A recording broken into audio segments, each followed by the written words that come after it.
तो हेलो दोस्तों, आप लोगों को स्वागत है अपने यूट्यूब चैनल एयरमैन एक्स2 पर। तो फाइनली बात कर ले, आज हम विज्ञान के महत्वपूर्ण क्वेश्चन हम यहाँ पे लेके आ गए हैं। तो जितने भी स्टूडेंट्स वीडियो को देख रहे हैं, वीडियो को लाइक कर दीजिएगा। इस चैनल पर नए होइएगा, चैनल को सब्सक्राइब कर लीजिएगा।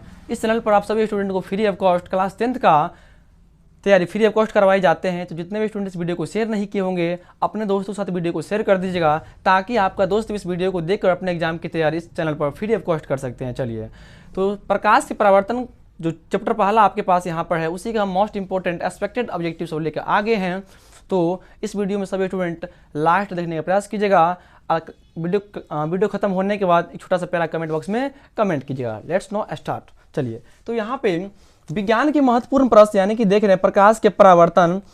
तो पहला क्वेश्चन कहता है आपके पास, क्या प्रकाश क्या है? तो सबसे पहले बात कर ले, प्रकाश एक जो होते हैं प्रकाश ऊर्जा होते हैं। प्रकाश एक ऊर्जा है, यानी कि प्रकाश को आप एक एनर्जी के रूप में कह सकते हैं।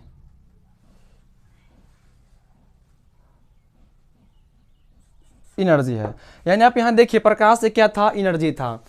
जैसे कि मान लीजिए आपके पास यदि यहाँ प्रकाश है, तो प्रकाश के पास एक ऊर्जा होता है।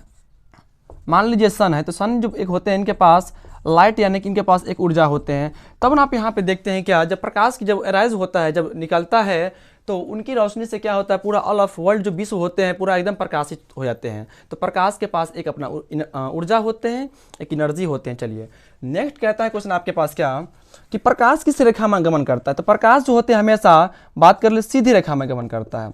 जब भी यदि देखिए सीधी रेखा में गमन करते हैं, क्योंकि जब देखते हैं कि जब सूर्य से जब कोई प्रकाश निकलता है तो वो हमेशा सीधी ही निकलता है, वो हमेशा सीधा ही निकलता है, सीधी निकलता है। मान लीजिए यदि आपके पास यदि कोई टॉर्च है, यदि आपके पास यदि कोई मान लीजिए यदि टॉर्च है, तो आप देखते होंगे टॉर्च से जो प्रकाश निकलता है, ये प्रकाश क्या होते हैं, हमेशा सीधी होते हैं। यदि टॉर्च यदि आप इस प्रकार यदि पकड़े हुए हैं, तो प्रकाश जो होगा इस रेखा में सीधा गमन करेगा।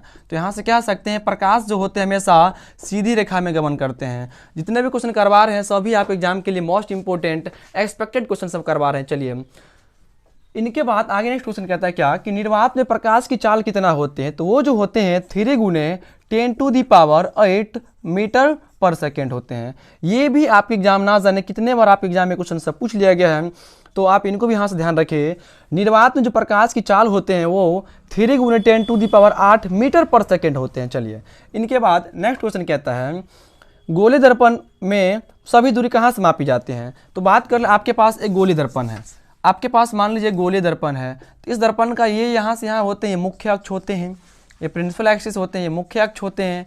इनके बाद आपके पास ये जो होते हैं, ये आपके पास बात कर ले, इनको हम पोल कहते हैं। इसको यहाँ पे पोल यानी ध्रुव इसको हिंदी में कहा जाता है। इसको भी यहाँ पे ध्रुव यानी कि इसको भी पोल यहाँ पे कहा जाता है। तो सभी दूरी जो गोले दर्पण में होते हैं वो बात कर ले यहाँ पे, तो पोल से ही मापा जाता है। तो ये आपके पास यानी कि ये सेंटर होता है, सी होता है। तो इनका जो आंसर होगा वो होगा यानी कि ध्रुव। इसी को आप यहाँ पे पोल कह इन्हीं को आप यहाँ पे ध्रुव या इसी को आप यहाँ पे पोल कह सकते हैं। तो आपने यहाँ देखिए गोले दर्पण में सभी दूरी था, तो कहाँ से मापा हुआ था, मापी जाते थे ध्रुव यानी कि पोल से मापे जाते थे। आगे नेक्स्ट क्वेश्चन कहता है क्या, कि जो वस्तु प्रकाश उत्सर्जित करता है उसे क्या कहते हैं? कंडीशन यहाँ पे दो आपके पास यहाँ होता है।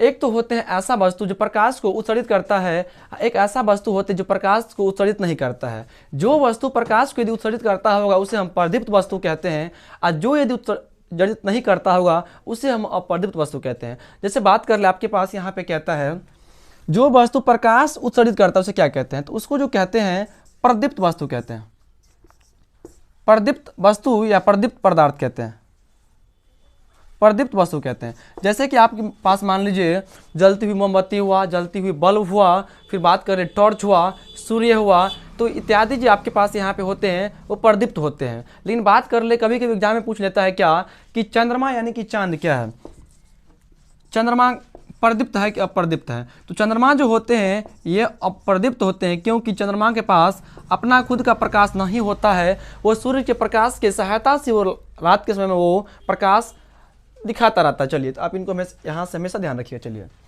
नेक्स्ट क्वेश्चन कहता है आपके पास, कि जो वस्तु प्रकाश उत्सर्जित नहीं करता उसे क्या कहते हैं? तो उसे बात कर ले अप्रदीप्त वस्तु कहते हैं।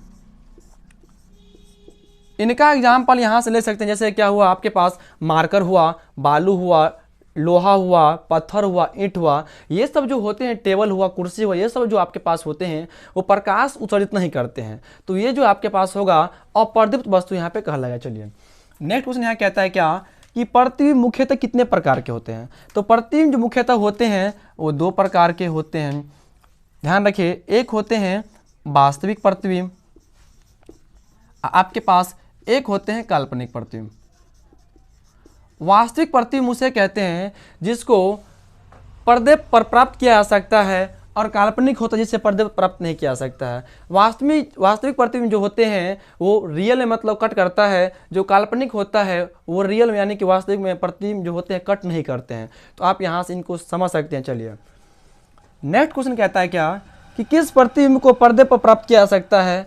तो ये जो होते हैं वास्तविक प्रतिबिंब को पर्दे पर प्राप्त किया जा सकता है, लेकिन यही बात कर लिए यही होता काल्पनिक, तो काल्पनिक को पर्दे पर प्राप्त नहीं किया जा सकता है।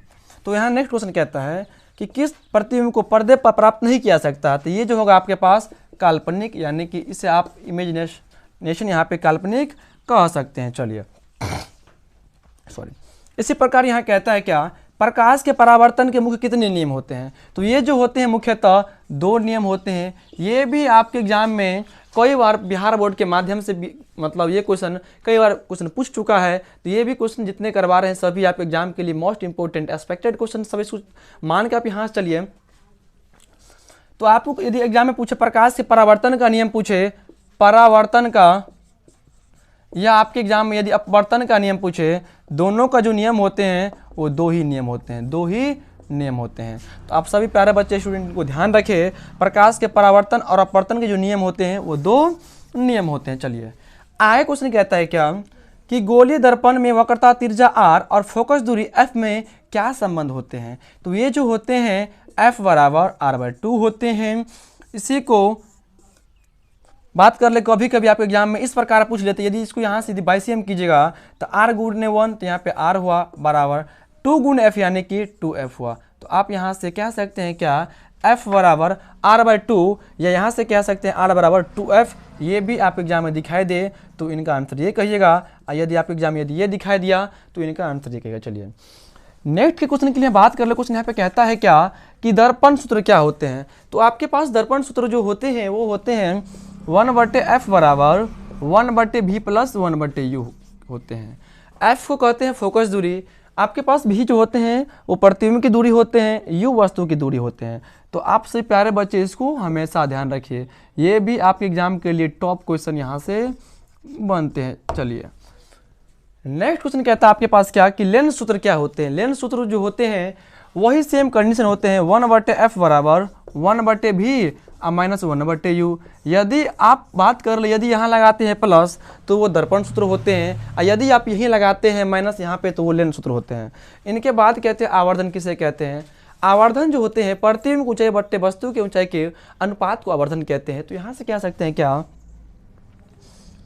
माइनस v/u यानी कि प्रतिबिंब की ऊंचाई, प्रतिबिंब की ऊंचाई बट्टे वस्तु की ऊंचाई के अनुपात को ही हम यहाँ पे आवर्धन कहते हैं। नेक्स्ट क्वेश्चन कहता है कि दर्पण के प्रकार कितने होते हैं। दर्पण मुख्य 2 प्रकार के होते हैं, एक तो होते हैं उत्तल दर्पण, एक होते हैं अवतल दर्पण। तो आप सभी स्टूडेंट इनको ध्यान रखें। इसी प्रकार के छोटे छोटे वीडियो में आप सभी स्टूडेंट को जो होते हैं इम्पोर्टेंट एग्जाम व्यू से टॉप बात कर ले, यहाँ एग्जाम के व्यू से टॉप जो ऑब्जेक्टिव क्वेश्चन यहाँ होते हैं सभी छोटे छोटे एक वीडियो बना देंगे, ताकि आप सभी स्टूडेंट इसको देखकर अपने एग्जाम में जो आपका जो क्वेश्चन यहाँ पे आएगा उसे आप आसानी से अटैम्प्ट कर सकते हैं, ताकि आपका जो स्कोरिंग अच्छा हो सकते हैं। इस चैनल पर आप सभी स्टूडेंट को free of cost class 10th का तैयारी यहाँ पे करवाया जाएगा। जितने भी स्टूडेंट चैनल को सब्सक्राइब कर लीजिएगा, और जो स्टूडेंट अभी तक वीडियो को लाइक नहीं किए होंगे फटाफट वीडियो को लाइक कर लीजिएगा। वीडियो खत्म होते तक आप सभी स्टूडेंट एक प्यारा सा कमेंट बॉक्स में कमेंट कीजिएगा। मिलते हैं नेक्स्ट वीडियो